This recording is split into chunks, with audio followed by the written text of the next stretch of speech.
Welcome back to Dimensional Shift. This is Revi here. This week I wanted to talk a little bit about the paradox of good versus evil and the idea of the Ouroboros and the yin-yang symbol. There is a lot of darkness in the world right now, and in a certain sense we have gotten very imbalanced. And I think that a lot of us are angry about the way the world is and we want to make change, and that's a very good thing. But I found that a lot of people are using that anger in very strange and destructive ways. In this world of duality, the good versus evil polarity is part of that duality. And while non-dual teachings are pointing to awareness, many people start with the idea of non-duality by merging this idea of good versus evil. So rather than it being a war between one and the other, we can see it as a spectrum with good on one end of the polarity and the evil or the darkness on the other end of the polarity. And in this way, we shift back and forth in this sort of cosmic dance. And right now we are in a very dark time. And we do need to have good works brought into the world. The problem is that people are not really understanding what good works are. We see this a lot when we want social change and social justice, but those kinds of things get taken advantage of, whether by the people themselves that distort the message, or by, dark outside forces that are trying to manipulate the perspective. You can see this in the way the feminine movement was distorted. First, it was about women being able to be themselves and to make choices for themselves and have independence. And eventually it has strayed into this sort of man-hating, antagonistic energy, and there's a reason I don't call myself a feminist because of that. And it's the same thing with every social justice movement that we've had, where it gets distorted and warped. It goes too far into that polarity. So when we have this desire to do good, we have to really think about what that means. It doesn't mean that we go full French Revolution and take people to the guillotine and start chopping off heads. When we really want to bring good into the world, number one, we have to think about our daily actions. Are we consciously, intentionally, intuitively choosing to live in the moment, to be compassionate, to use kindness, to be aware of what we're saying, of making good choices in our behavior, in the way that we take care of ourselves and take care of others? All of these things bring so much good into the world, more so than any kind of actual movement might. A movement makes a statement to the world, but the real change happens every day in our lives, in our homes, with the people that we're around and affecting and loving. So don't let this idea of what is good get warped in your mind. I've noticed that that's almost, in a certain sense, kind of a psyop that's going on, of we're going to have this big movement and we're going to bring down the system and, all this. And the system itself, from my perspective, it's going to collapse under its own weight. And it will be up to us, the people who are ready to surrender to the divine will, or however you want to say it, God, Source, Creator, the ones of us who have reconnected to nature and know how to live with the land and do these self-sustainable activities and work with animals and plants and all of that. And those of us who are willing to come back into community and support each other are going to be the ones who are going to shift to the new world or new society, or however you want to say it, going forward.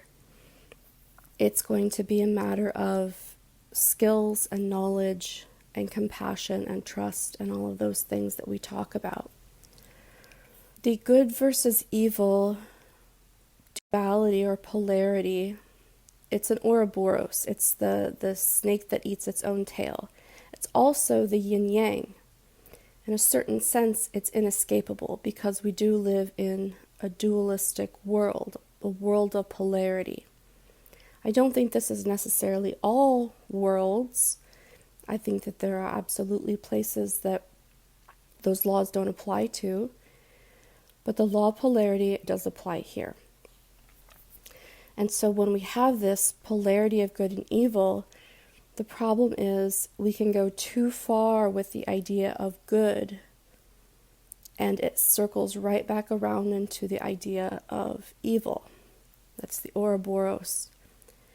And we've seen this in, like I said, these social justice movements and some of the religious figures and movements and everything that we've had. Time is going to warp everything, and there's a purpose for that. Because if time didn't distort and warp everything, then everything would stay the same. Time inherently doesn't exist, but our perspective of it does.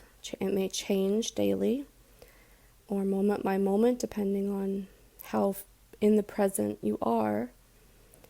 But if you really zoom out and look at time, and you look at this Ouroboros and the rise and fall and the cycles of time, it's fascinating the way it contracts. And at this time, we're in a time of contraction. We're in this very pressurized, contracted point in time. And eventually that's going to collapse on itself, almost like a star collapsing on itself. And then it's going to explode. Whether you want to think that as like a wormhole into a new timeline or dimension or whatever, or just like a supernova, and we're going to go through this period of growth and peace and all of that. So the point is, be very careful about what projections we put on the idea of good, because every action has a reaction. And all events are entangled in this beautiful Indra's net of jewels, or the sacred geometry. So when we want to really make sure we are doing good and doing the right thing in the moment, that's a very conscious, intuitive thing. So every action we have has an impact and it has a reaction. And the bigger the action, the more energy you put into an action, the more statement it makes, the more reaction it's going to have. And sometimes that's necessary. Sometimes that's just the way it has to be, as long as we're prepared for the reaction that's eventually going to come. And this can come on a karmic level. It could be over lifetimes. This could be on a very immediate level. And eventually time reconciles that too. So while all good things may turn to dust, eventually from the ashes something new will rise. And that's what this place is. That's what this place does. That's the purpose of time.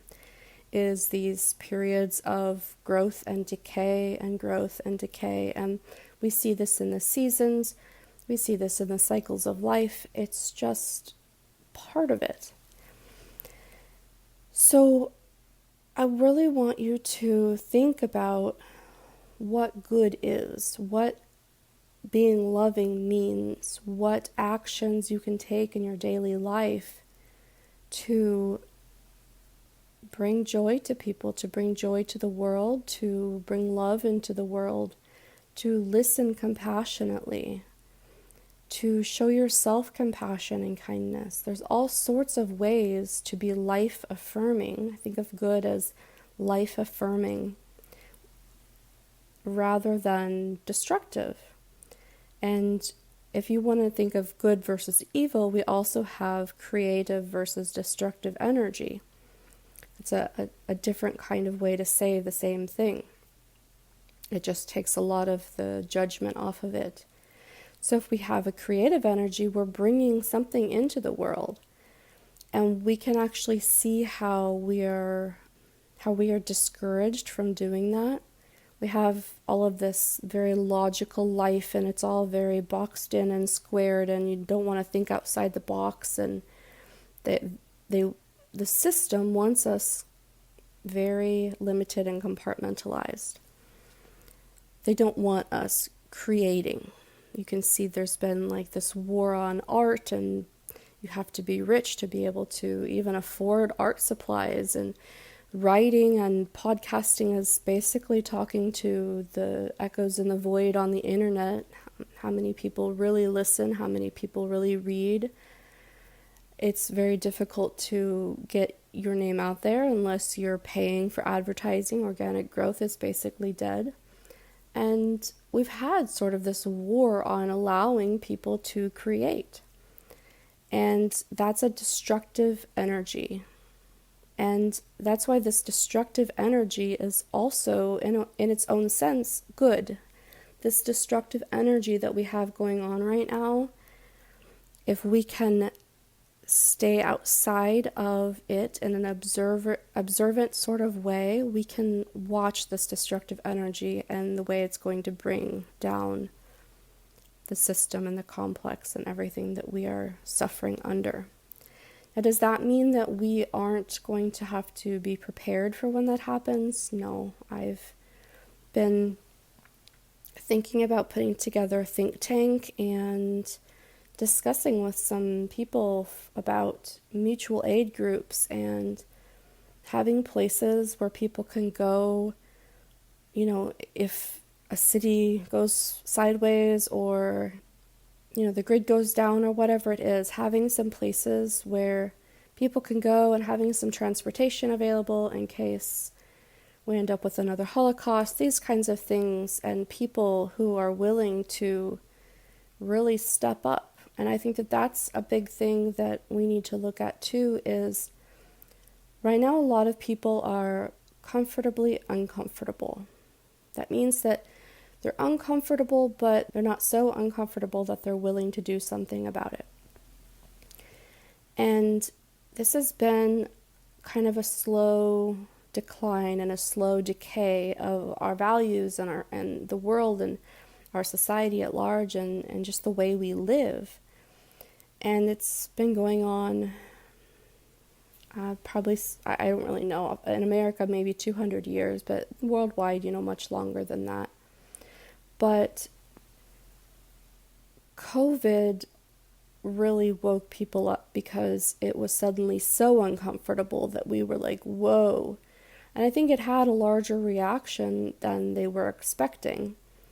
And while there are going to be more issues that come up in order to keep restricting us, it's going to be a matter of making the choices that are aligned with our values and are aligned with what is right and what is intuitive, and people being willing to step up and make change, even for themselves.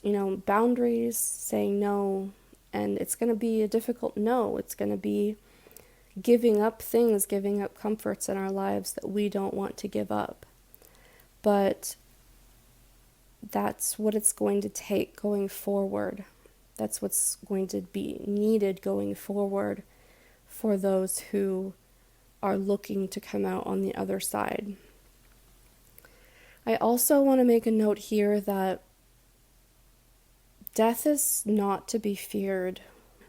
I think the fear of death is much, much more destructive than death itself. To me, death is going to be a quick step to the right. There's various theories on all of this. I think that my belief is closest to what they call quantum consciousness, where you have a moment and you don't even realize you die, And it's just like one of the versions of you, one of the timelines of you, the parallel lives of you stops, but you keep going. And it's just like a shift in awareness, a shift in attention of where you are, which parallel you're in. It's really hard to explain. You might have to look up the idea of quantum consciousness. The movie The Discovery kind of shows it pretty well. But of course, I think that we can also consciously choose before we die where we want to go next, if that's something that you really want to look into, is choosing your next life. And I think that's valid too. And no, it doesn't have to be on Earth. Everything that could ever exist exists. It could be your wildest imagination. So consciously choosing where you go after death might be something to consider. But the point is, the fear of death is one of the most controlling and limiting factors that we have in this world. And if you can face and overcome the fear of death, then that is one of the most liberating things you can do. And it is through that we can see that this good versus evil game is a game. And we don't have to play it. And number one, we are liberated from this feeling of it has to go one way or the other. This thing has to win, because we get to step outside of time and see the way it rises and falls. But also, when we die, we have this process of like the life review. Like, that's an actual thing. This is when I go to drink ayahuasca, I do a life review with Mother Ayahuasca, and not like my whole life necessarily, but like where I am in life. And I look at my recent actions and am I living the way that feels aligned, that feels like when I actually die, I will be complete enough to leave. And then you can go into the whole non-attachment, detachment, all of that too. That's an important part of that. The life review process is a way that we look at all of the darkness inside of us. And when we look at that, and it's generally in a non-judgmental way, hopefully it's in a non-judgmental way, but that's when we really find compassion for other people. And that's where we really connect to that non-judgmental, complete acceptance, unconditional love. Because if I can see that I am inherently perfect while also manifesting as an imperfect being, then I can also see that about you. And I can see that everything anybody has ever done that may be considered evil or dark is done from a place of fear and lack, which I also have had in my life. Or it's done from a place of trauma and fracture, which I have also had in my life. And in this way, we are all the same. We are all living in this intricate web of action and reaction. And so a lot of the Zen and Eastern philosophies, that's why they focus so much on being non-judgmental and being non-reactive, because we have found we are all one, and we have found that everything everyone has ever done has been because of some kind of chain of events, and that's just the way it is. Everything is relative, and everything is based on every other action that the world has ever has ever happened in the world. So finding compassion is a really important part of that. And that's all from this stepping outside of the cycle of the yin and yang. And we also see how the yin and yang has its value in this world. And it does. We get to play this game of good and evil, and when we tire of it, we end up here in spiritual awakening, because we don't want that anymore, and it's time to move on to new games somewhere else. I don't often quote the Bible, but I think that this quote is an important one, and it's paraphrased. I'm paraphrasing here. But let he who has not sinned cast the first stone.